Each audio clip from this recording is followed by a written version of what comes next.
Hello. About a month ago I watched a video from Kevin and Sarah at Living Traditions Homestead talking about their debt-free journey into homesteading, and they did that in collaboration with Rain Country, and they invited us to make our own video, tell our story about how we became debt-free and stay debt-free. So today I think we're going to talk about I think we're going to talk about staying debt-free. This is news to me. Well, first of all, we should say we don't make a living from our homestead. Mr. J works off the homestead part-time, and I work on the homestead. Full-time. Full-time. I work part-time out earning cash, and part-time here moving trash. Yeah. And shifting ash and other things that can't rhyme probably. And you know, it is what it is. It is what it is. So there's a part-time income coming in which pays for the absolute essentials, the things that we have to pay, like our council tax and insurance, and for our vehicle and telephones. Yeah, internet and that sort of thing. So utilities, I think, is the catch-all phrase that you're groping for in the dark there, my dear. Yeah, because there are things that are inevitable. I mean, we discussed this actually some months ago when we did our 10 reasons for homesteading and how we collapsed into it. Yeah, there are things that we can't provide for ourselves. There are things that we have to pay legally. There are things that we have to pay morally. Yes. And that requires wonga, and therefore, you know. Yeah. So obviously we need some cash, but what we do to make that small income go a lot further is to produce as much of our own food as possible. What we're running out last year, we worked it out about 80-85%, wasn't it? Yes. Over the year. Yeah. Which is pretty amazing considering that was our second year, but it was our first full year of actually, because you know the first year was set up and we're still setting up. We're still setting up, but the first year was made to set up because you know at the beginning of the first year there was nothing, there was ground. Yes, and poor ground at that. Yeah, rock solid. So we have produced a large amount of food. Obviously, we can't produce tea, coffee, sugar, flour, milk. Well, all the dairy products. But you can apparently produce a strange clunking noise by hitting the underside of the table. Yeah, I didn't know there's a catch underneath the table. Yes, it's so that when this leaf has been removed and you put it together, it stops it separating. Oh, well, ow. So yes, we can't produce things like tea and coffee and sugar and molasses and loo roll and kitchen roll and cat food and those sorts of things. Milk. But everything else, cheese. We are producing, and yes, cheese, darling. Cheese. We need to buy cheese. Yes. So yes, an awful lot of what we eat is home produced, and so today we had 100% home produced meal, and that's a fairly regular occurrence that one of our meals in the day is completely homegrown, and then we have other food that we buy in from local smallholders, and sometimes we do swaps. Yeah. So we swap. Bartering is a good thing to do. Swapping and trading is it's the way forward. Actually, it's a very old-fashioned way of doing things, but you know some of the old ways are the best. Absolutely, they are completely. They're just completely sensible, aren't they? Yeah. Power. Should we talk about power? Power. Should we talk about power? Power to the people. Fortunately, we have solar panels on the roof, and the previous owners of this property put those in the best time in terms of cash generation for or cash income for the power generated. So we actually get paid for generating power, whether we use it or not.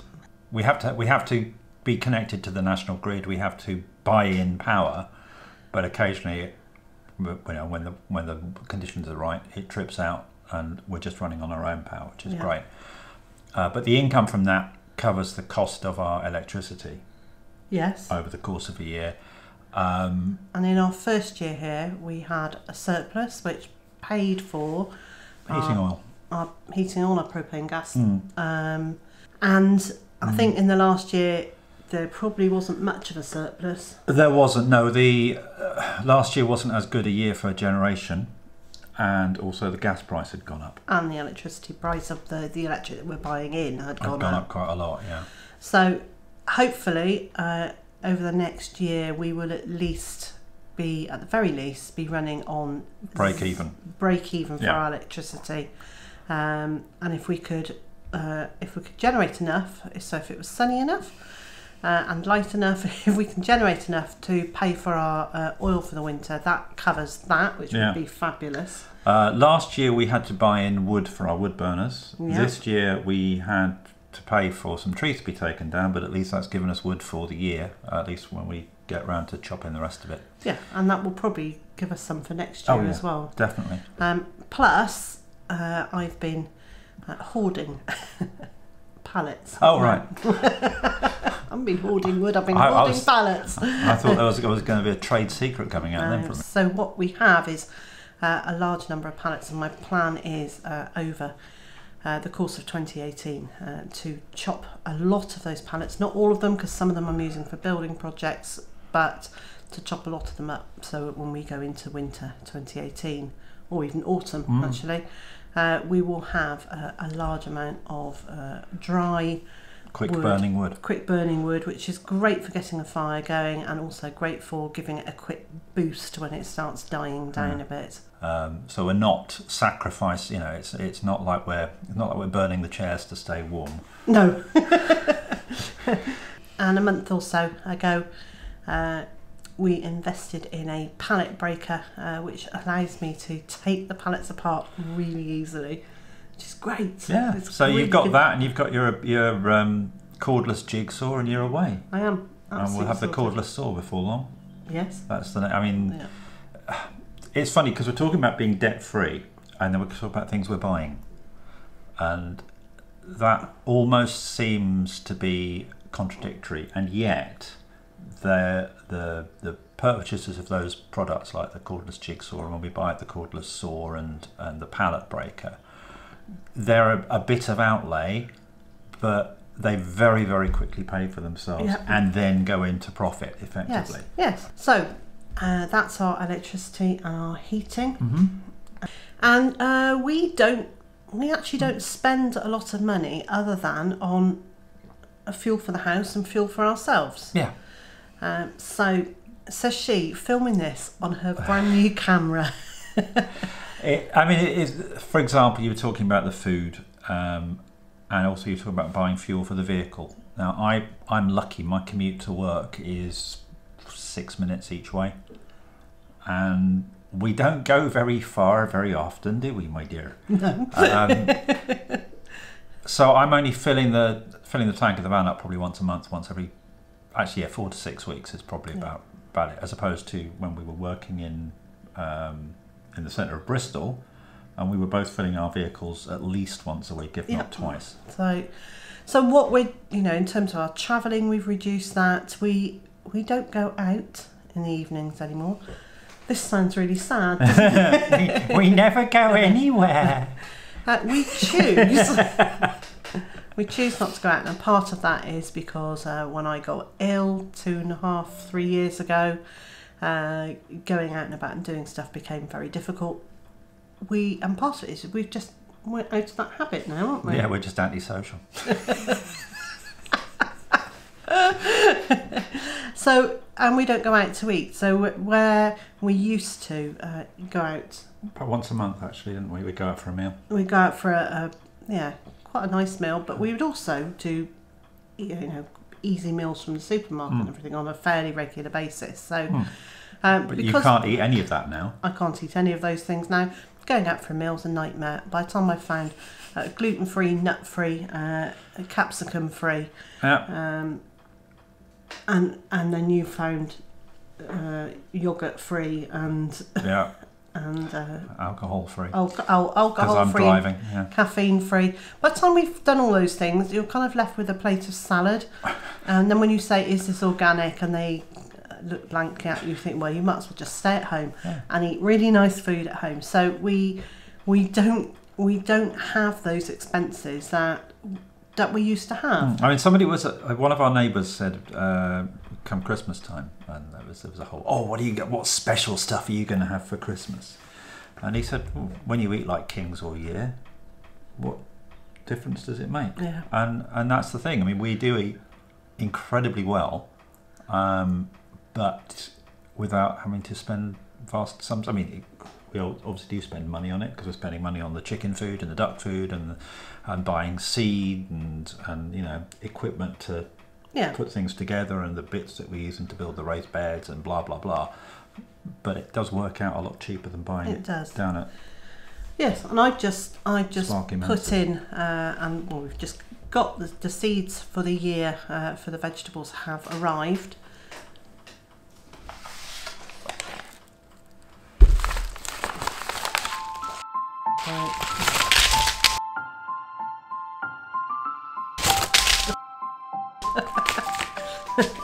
a vast array of seeds. So, bag full of seeds that actually cost just under £16. So, You extravagant woman. So, our vegetables for this year will cost £16, and you might sell some of the surplus as well. That's the other thing. And that's one of the other ways is that there is a very small income, and I will say it is really small, from selling surplus eggs and veg boxes. And if we move apart, you can see back here. There we go. Thank you. It's just over his shoulder here. There. It's a stack of eggs waiting for our egg customers to come and collect them. And so I don't eat chicken eggs anymore. No. So we have a surplus of chicken eggs. As far as I'm concerned, every single one of them is surplus, but you eat 4 of them. I eat 4 of them, yes. For some reason I can't eat a duck egg in the morning when I'm going to work. No.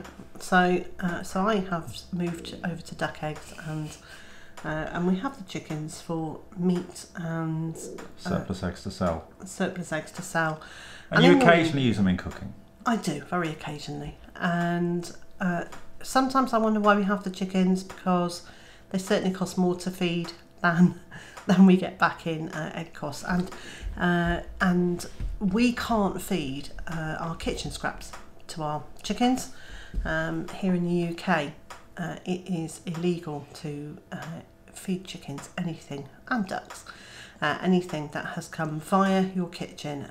So when I go to get vegetables from the garden, I always chop them up out in the garden, and then the scraps can be given to the birds, and then I bring them in and prepare them. So any peelings just have to go into my compost bag, and the compost goes out to the garden. However, the chickens aren't allowed to go through that compost, so there are 2 separate compost heaps as well.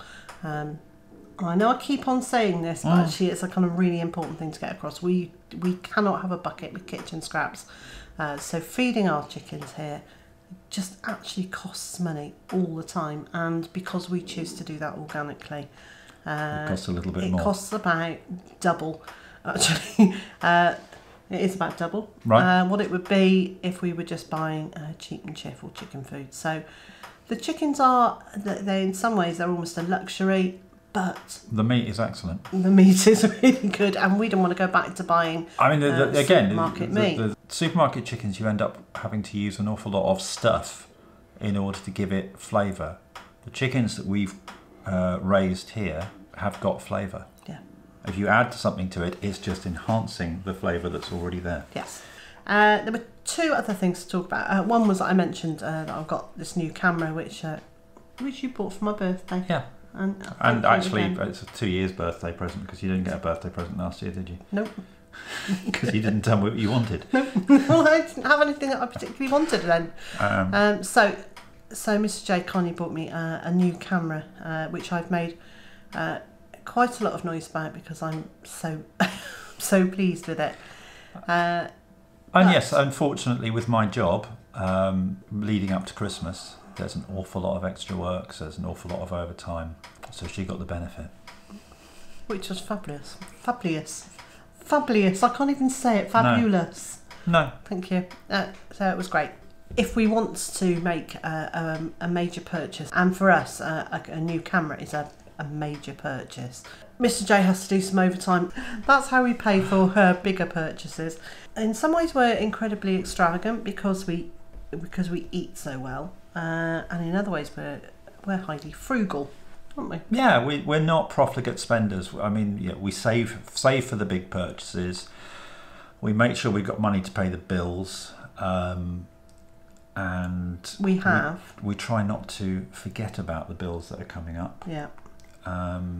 And we don't go out partying. We haven't had a holiday for 3 years. Yeah. And we don't have credit cards. We don't have loans. So we're not servicing any debt interest. We're not making someone else money by paying for money that we've borrowed. Which is actually the most liberating. That's that includes things like a mortgage or rent, because we are very fortunate. We own this place outright.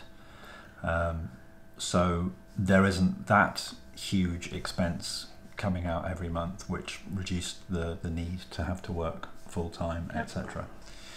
Oh, you're looking very serious. Yes, I'm very serious. So that's good news for us. Yes. And like I said, we're not profligate spenders. We're not big into fashion. No, we spend very little on clothes.